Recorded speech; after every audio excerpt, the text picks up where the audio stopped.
La primera diapositiva, por favor. El articulado principal de esta iniciativa de reforma constitucional está dirigida a modificar el artículo 112. El artículo 112, en su texto original, permitía la reelección. Sin embargo, el año 2000 ya estuvo sujeta a una primera modificación. Pasemos al texto siguiente, por favor. Y esta modificación fue recogida en la Ley 27.365, con fecha precisa del 5 de noviembre del año 2000, ¿no? Con previsiones y acuñó la expresión "no hay reelección inmediata". Sería la primera modificación que se hizo al artículo 112. Si uno hace una interpretación integral, queda perfectamente claro de que está prohibida la reelección. Y distintos especialistas se han manifestado en ese mismo sentido. Sin embargo, ha generado cierta suspicacia a tal extremo de que algunos parlamentarios se han visto obligados, ante esas dudas, de presentar una iniciativa que precise de que también los presidentes, vicepresidentes, que asuman circunstancialmente el cargo de presidentes, también les alcanza esta prohibición. La siguiente, por favor. La reelección presidencial en el derecho comparado y particularmente a Latinoamérica, ¿no? En Colombia existe una prohibición absoluta, es decir, no hay reelección. En Chile hay una reelección alterna o mediata, es decir, se descansa un periodo y puede retomarse tal cual ocurre en el Perú. En Argentina, Ecuador y Bolivia sí se permite la reelección. Y revisado todo nuestro historial constitucional, o sea, ha habido impedimentos, como también la posibilidad de una reelección mediata, es decir, descansando un periodo. Y se hace necesario poner énfasis en lo que ha acontecido particularmente con el caso colombiano. O sea, históricamente en Colombia, para tomarlo como un antecedente que puede ayudarnos a una mejor interpretación del contexto histórico en el cual se va a discutir esta propuesta de reforma constitucional, se permitía la reelección alternada. En el año 1991, no muy lejano, se la prohíbe. Sin embargo, en el año 2004 se retoma nuevamente la reelección inmediata. Y es más, tomando en consideración una sentencia que había emitido la Corte Constitucional colombiana. Pero en el 2015 se retoma nuevamente la discusión y se prohíbe de manera definitiva la reelección. Otro hecho singular es en el caso de Ecuador. En Ecuador, con fecha 4 de febrero del 2018 y sometido a un referéndum, se permite la reelección por una sola vez. Hasta entonces, la reelección tenía el carácter de indefinida. Y un hecho, no sé si llamarlo anecdótico, es el caso de Bolivia, porque su norma establecía la reelección por una sola vez. Sin embargo, se lleva a referéndum y la población democráticamente expresa su desacuerdo con la reelección.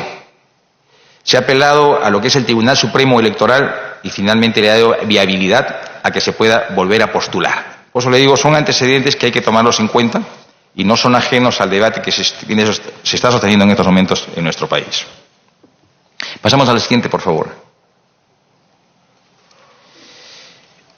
En su momento, el Poder Ejecutivo, a instancia de una comisión especial que presidió el doctor Fernando Tuesta Soldevilla, alcanzamos un conjunto de 12 iniciativas en materia electoral, de las cuales 4 tenían el carácter de reforma constitucional y 8 que modificaban leyes orgánicas o leyes ordinarias. Y con precisión, en una de ellas, en el proyecto de ley 4185, ya dejamos acentuada lo que hoy estamos dándole una prioridad en nuestra atención.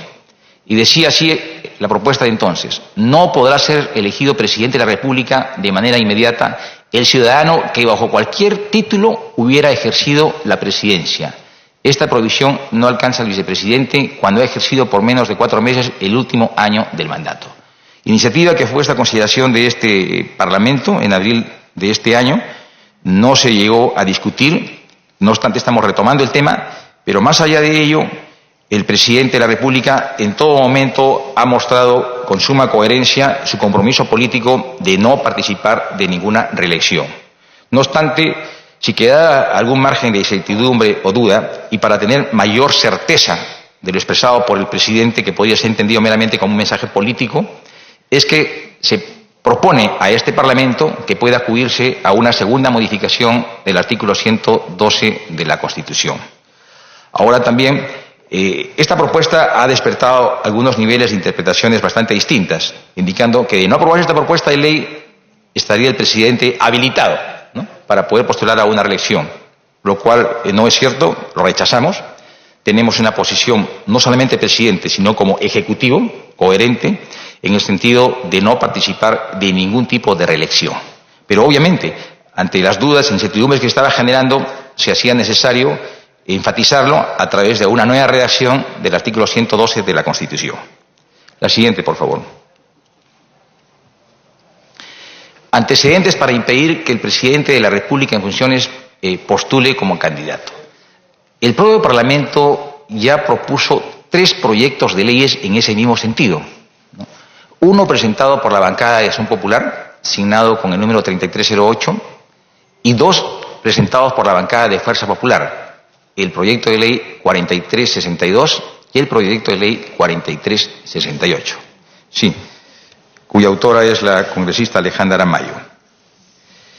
En la argumentación del proyecto de ley 4362 de Fuerza Popular, en la exposición de motivos de manera textual se manifestaba: se considera importante precisar, destaco esto, que tanto en el mandato de presidente como el de los vicepresidentes de la República se eligen en las mismas condiciones, por lo que los vicepresidentes están sujetos a las mismas prohibiciones que corresponden al presidente de la República.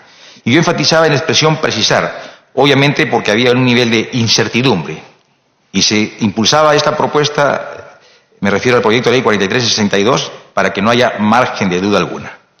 En el proyecto 4368, más reciente, también presentado por la bancada de Fuerza Popular, se expresaba en la exposición de motivos: la mejor forma de garantizar la democracia es a través de la alternancia del poder. Por ello, se propone que los vicepresidentes, evitando reincidencias en el proceso electoral, no puedan presentarse una candidatura en el mismo sentido. La siguiente, y esta argumentación, reitero, es coincidente con la argumentación expresada ante esta comisión y en la cual se soporta esta iniciativa de reforma constitucional planteada por el Poder Ejecutivo. La siguiente, por favor.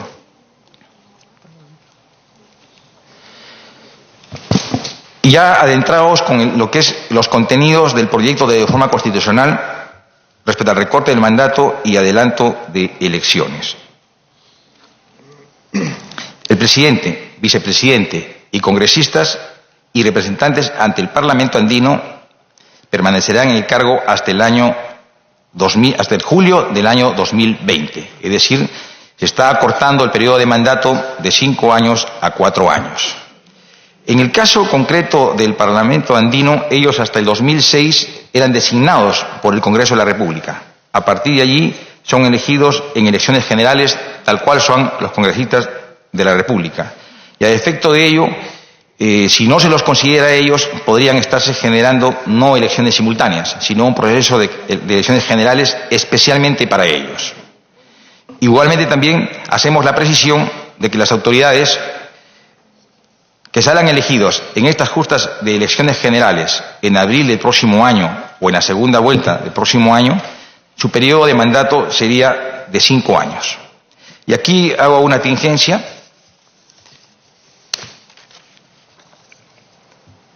Esto no es ajeno a nuestra historia constitucional y particularmente a este Congreso de la República.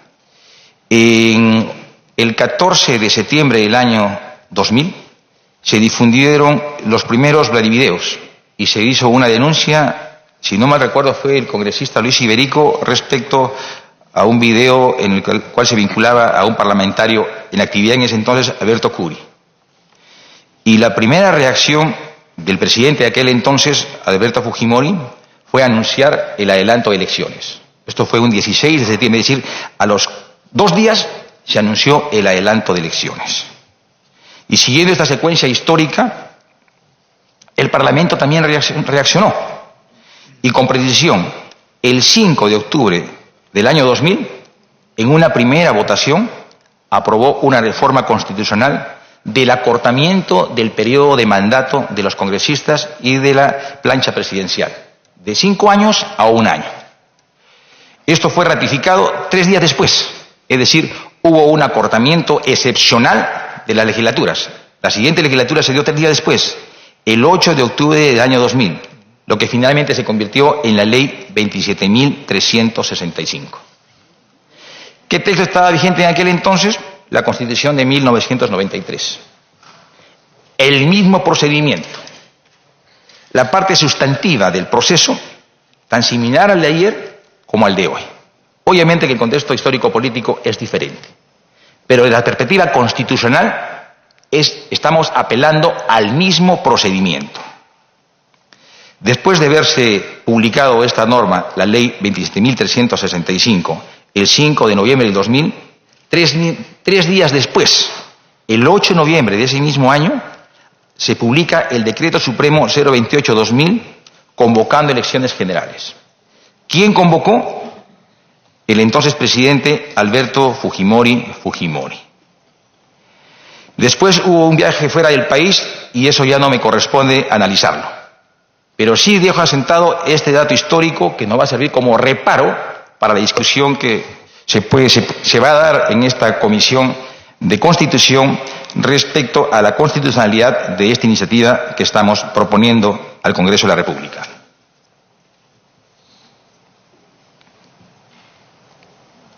Sí, la siguiente, por favor, esto lo acabo de explicar. Correcto. Antecedentes de adelanto de elecciones generales. Esta iniciativa, a la que hemos venido a sustentarla conjuntamente con el señor Premier, también tiene antecedentes impulsadas, obviamente, autónomamente y en su derecho de iniciativa legislativa por los señores parlamentarios. Hubo la iniciativa 26.014-2017, presentada por la bancada de Acción Popular, para acortar el mandato hasta el 28 de julio del 2019. Valga verdad, esta fue retirada. Posteriormente se planteó por esta misma bancada el proyecto de ley 2754 para acortar el periodo de mandato actual hasta el 28 de julio del 2020. Y finalmente, la bancada de Frente Amplio, a través de iniciativa 3482, presentó también una propuesta para acortar el periodo de mandato hasta el 28 de julio del 2019. Y la justificación, revisando la exposición de motivos que en dichas propuestas de ley se sostenían, son coincidentes en gran parte por lo expresado por el señor Premier. Es decir, el análisis, la perspectiva de análisis planteada por el Ejecutivo no es ajena también al análisis planteada por los propios integrantes de este Congreso. Y estamos hablando de 2 bancadas, Frente Amplio y Acción Popular. Y es más, algún congresista en particular se ha adueñado de la iniciativa, porque fue la primera voz que supuestamente alcanzó a este Parlamento el acortamiento de los mandatos. Y obedece, como bien se ha explicado de manera prolija, obedece a un escenario de conflicto, al escenario de vacancia, a las denuncias del caso Odebrecht, a la crisis en la cual está sometida la Administración de Justicia de nuestro país. La siguiente, por favor. Este proyecto también alcanza una propuesta de cronograma y está con precisión desarrollada en la exposición de motivos. En líneas generales, elecciones generales en abril de 2020, los plazos de la Ley Orgánica de Elecciones no son aplicables para este proceso electoral. El Jurado Nacional, la OMP y la RENIEC adecúan los plazos para que el proceso electoral pueda realizarse en esa fecha. Aquí hacemos algunas precisiones. Aprobamos el año 2017 una ley que está en vigencia en la cual se establecía 2 cosas. Primero, que entre las elecciones generales y la convocatoria debe mediar un plazo de 270 días o 9 meses. Es decir, si esta norma estaría vigente, ya debería convocarse ahora mismo. Y lo segundo, que un año antes de las elecciones no podría aprobarse modificaciones al marco electoral. Mejor dicho, sí podría aprobarse, mas no podría aplicarse. O sea, un paréntesis de un año antes no se puede. Es por ello que en la iniciativa estamos sugiriendo de que se haga una excepción. Y si ustedes, en la discusión seguramente, se aprueba esta excepción, no se iría a la práctica de nuestra historia electoral, porque tanto en 2006 en las elecciones generales de 2011 y en las elecciones generales del 2016, el periodo que ha mediado entre las elecciones generales y la convocatoria ha sido 120 días o 150 días. Esta exigencia de que tiene que mediar 270 días, les recuerdo una vez más, ha sido aprobada en 2017 y por consiguiente aún no se ha aplicado. O sea, es perfectamente posible que acudamos a una adecuación a través de un nuevo cronograma electoral. La siguiente, por favor. Aquí ya desarrollamos de manera más detallada la propuesta del cronograma electoral. Esta iniciativa, como bien lo he descrito antes, ha sido alcanzada a este Congreso el 31 de julio del 2019. Ha sido derivada por la primera vicepresidencia a la Comisión de Constitución.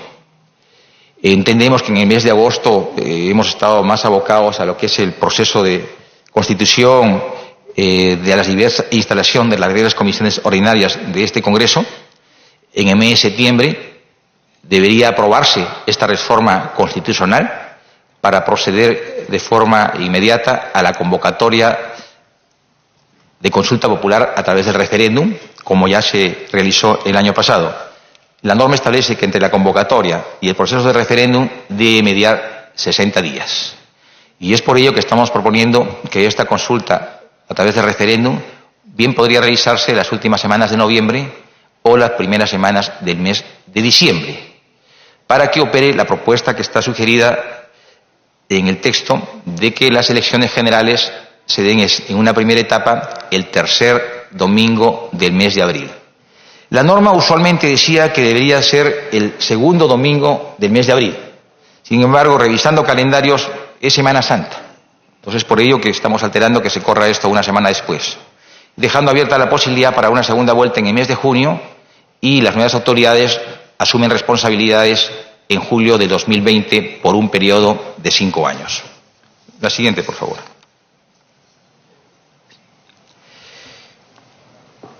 Este Congreso nos aprobó, a través de una cuestión de confianza, inicialmente de 12 propuestas de reforma electoral, 6 fueron sometidas a la cuestión de confianza, 4 ya han sido publicadas, una vez que el señor presidente las ha promulgado. La pregunta sería, ¿estas se van a aplicar? Obviamente, se van a aplicar en tanto y en cuanto no afecten el calendario electoral. La ley 30.998 de democracia interna, bastante complicado que se pudiera aplicar. Pero obviamente esto tendrá que revisarse porque el cronograma electoral lo hace el Jurado Nacional de Elecciones. La ley 30.995 de inscripción y cancelación, donde lo más sustantivo de esta propuesta es que cambiamos la figura de adherentes por afiliados. Está publicada, plenamente vigente. Si hay algún partido que está en la disponibilidad e inmediatez de poderse acoger, es perfectamente viable que se pueda aplicar. El tema de la ley 30.997 relacionado a la sanción penal del financiamiento indebido o falsa declaración se aplica. En lo que respecta a la ley 30.996, paridad y alternancia, se aplica. A la fecha está vigente 3 mecanismos, ¿no?, de designación de las autoridades: elecciones universales, elecciones meramente internas con militantes y las elecciones indirectas. El mandato legal establece que la fórmula que se debe inscribir tiene que tener paridad, alternancia, y también deja abierta y expectante la posibilidad del voto preferencial. Hasta aquí, señora presidenta, son los contenidos y alcances de la fórmula legal del proyecto de ley 4637 impulsado por el Poder Ejecutivo. La Presidencia agradece la presentación del señor Ministro de Justicia y abrimos el debate ofreciendo el uso de la palabra a los señores congresistas que lo soliciten. Voy a dar lectura de la relación que tengo de los congresistas que han solicitado hasta este momento para que lo tengan en cuenta. Tengo al congresista Torres, a la congresista Aramayo, al congresista Violeta, el congresista Mulder, la congresista Echevarría, el congresista Neira, la congresista Vilcatoma, el congresista Quintanilla y la congresista Beteta. García. Y sigo tomando nota, señores congresistas. Mientras tanto, doy el uso de la palabra al congresista Torres.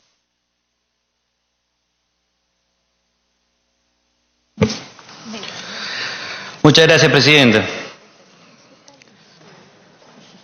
Presidenta, ante todo agradecer la presencia del Premier y del Ministro de Justicia para venir a darnos los alcances de esta iniciativa y por compartir la motivación en la que se han inspirado para poder hacer una propuesta como esta. En este caso y en esta oportunidad especial, Premier a través de la Presidencia, Ministro a través de la Presidencia, discrepo completamente. Y no solamente discrepo, sino que tengo que advertir una preocupación total, porque más o menos creo haber entendido que el Premier ha señalado que hemos llegado a una situación cuya única solución tiene todo el sentido. Entonces ahí empezamos mal, porque si es una única solución y que tiene todo el sentido, estamos en una situación súper complicada, porque estamos en el Parlamento, y acá venimos a discutir, y acá venimos a intercambiar ideas. Y yo, con todo el respeto del mundo, Premier, Ministro, a través de la Presidencia, considero que esta no es la alternativa. He escuchado las razones. La primera razón que recuerdo y que he tomado nota es: señores, tenemos que adelantar las elecciones por la inestabilidad, porque la historia lo demuestra. En algún momento me he perdido, pero yo creía que nosotros leíamos la historia para no volver a cometer errores, para aprender, no para incurrir en las mismas faltas. Una segunda razón que he escuchado es: no tenemos mayoría. Bueno, seamos sinceros, hemos dicho vamos a hablar sinceramente. Mucho que digamos no han hecho como para tener esa mayoría. Tampoco como para mantener la bancada que tenían. Y en la humilde opinión, y por lo que hemos escuchado a varios ex miembros de esta bancada, porque poca consideración tenían hacia sus voceros y sus representantes en el Parlamento. Lo que es curioso es que nos digan no tenemos mayoría. ¿Eso es responsabilidad del Parlamento? ¿Es responsabilidad de la población? Si vamos a ir bajo esta lógica, yo creo que le estamos abriendo la puerta a que cualquier gobierno que no le guste el Parlamento empiece a fragmentar su bancada y decir, no, ya no tenemos mayoría. Y entonces nos queda la oportunidad para poder cerrar las puertas. O peor aún, si nosotros admitimos esta posibilidad, esperemos los resultados de las siguientes elecciones. Y cuando salgan los resultados de las siguientes elecciones, y quienes gobiernen no tengan mayoría, nulas las elecciones. No, es que esa no es la lógica. No es la lógica. Definitivamente decir que no tenemos mayoría en el Congreso no puede ser una justificación para poder sostener esta alternativa. Una tercera razón que nos habla el Ejecutivo, Presidenta, es la polarización. Entiendo, e incluso por las críticas del día de hoy, dice, reflejadas en un excesivo uso de la función de fiscalización. Y acá vamos a tener que hacer un trabajo de gabinete, porque mi equipo ha llegado a números totalmente distintos a los que ustedes han traído. Y me llama la atención. Veamos. Según lo que nosotros hemos podido observar, en el 2011 al 2016 se presentaron 41 solicitudes de interpelación. 41. En el 2011-2016, 42. En el periodo 2016-2019, 13. Claro, me van a decir, es que esos eran 5 años y ya pasaron 3. Y bonito, saquen la proporción. Estamos muy por debajo de la media. No, pero esas son pues las presentadas y las aprobadas. Bueno, miremos simplemente el 2011-2016. ¿Cuántas interpelaciones se aprobaron? 20. ¿Cuántas se han aprobado en este Congreso? 10. Es decir, 2011-2016 no eran obstruccionistas, 2016-2019 sí lo somos. Vayamos a las censuras. Y en las censuras encontramos que, por ejemplo, 2006 a 2011 se presentaron 11 solicitudes de censura. 11. 2011-2016 presentadas 12. Aprobadas 2. una renuncia. 2016, 2019, presentadas, una. Aprobada, una. Entonces, a mí no me cuadran los números. Yo encantado de la vida de acá sentarnos y empezar a revisar. Pero hay algo que estamos leyendo de una manera inadecuada. Nos vemos como enemigos, otra razón, nos vemos como enemigos. Yo creo que la memoria es frágil. Con toda la franqueza del mundo, Premier, ministro a través de la presidencia, yo no los veo como enemigos. De hecho, y creo que ustedes, y agradezco, han sabido reconocer que muchos de acá, que no necesariamente estábamos en una posición de representación del Ejecutivo, coincidíamos en una serie de temas que ustedes habían propuesto. Y la hemos luchado hasta el final. Y se han logrado buenos avances. Yo diría que de todas las propuestas que trajeron, un 80 o un 90% se avanzó. Pero tenemos esta tendencia a ver el vaso vacío cuando deberíamos verlo lleno. O por lo menos, camino a ser llenado. Creo que la memoria nos es frágil y que de hecho hay que escuchar a otras personas. Hace un par de días, creo, salió el primer ministro de Economía del gobierno de Pedro Pablo Kuczynski. Valiente, ¿eh? Valiente el ministro. Porque no obstante no haberla pasado bien, definitivamente, salió y reconoció que obstruccionismo no hubo en este Parlamento. Le aseguro que hay otros ministros de Economía que opinan exactamente lo mismo. Alguna conversación hemos tenido y es exactamente lo mismo que piensan. Pero lo que me ha dejado a mí más tranquilo, Premier, ministro, a través de la presidencia, es que hoy día, con gran satisfacción, veo que esto no es una idea generalizada en su gabinete. Hemos tenido al ministro de Economía en la mañana. Y el ministro de Economía hablaba y reconocía las cosas de una manera impresionante. Hablaba de lo importante que habían sido la delegación de facultades, el trabajo concertado que habíamos podido hacer. Hablaba de los proyectos que habíamos podido sacar adelante. Más bonito aún, vino con una propuesta muy técnica, solvente, pero que no solamente nos proponía una agenda hacia el 2020, que hubiera sido una falta de respeto, ¿no? Sino que nos ha traído una verdadera agenda hasta el 2021. Creo que si le preguntara al ministro, quizás también tenga una apreciación similar a lo que ha sucedido con anteriores ministros de Economía. Situaciones difíciles hemos pasado, ¿eh? Y de hecho, en los momentos más difíciles, incluso nos hemos podido poner de acuerdo. Pero a veces la memoria nos falla. Entonces empezamos a revisar y decir, oye, a ver, veamos qué tan obstruccionista hemos sido, si es que lo hemos sido. Y entonces empezamos a recordar, como bien lo hizo el presidente del Congreso ya hace más de un mes, en que en 3 oportunidades nos solicitaron delegación de facultades y en las 3 se les concedió. Que al amparo de esas delegación de facultades han emitido no 10, 20, 30 decretos legislativos, 213 decretos legislativos. ¿Cuántos han sido observados en su totalidad? 3. De 213, 3. ¿Obstruccionismo? Entonces dijimos, quizás no. Bueno, ya, no nos centremos única y exclusivamente en esto. Vamos a ver, el Poder Ejecutivo, ¿cuántos proyectos de ley ha presentado? No son pocos, ¿eh? 338. Y seguramente todos no los hemos debatido o no los hemos o los hemos archivado. Sorpresa tremenda, pero más de la mitad de los proyectos han sido aprobados por el Congreso. Dije, ya bueno, entonces lo que debe suceder es que estamos mandando muchos al archivo. Y empecé a revisar. Y el ratio es el siguiente. Del 2006 al 2011, el porcentaje de proyectos de ley archivados presentados por el Ejecutivo era de 11%. 11% de proyectos enviados por el Ejecutivo se iban al archivo. Del 2011 al 2016, 4.4%. Ratio, ¿eh?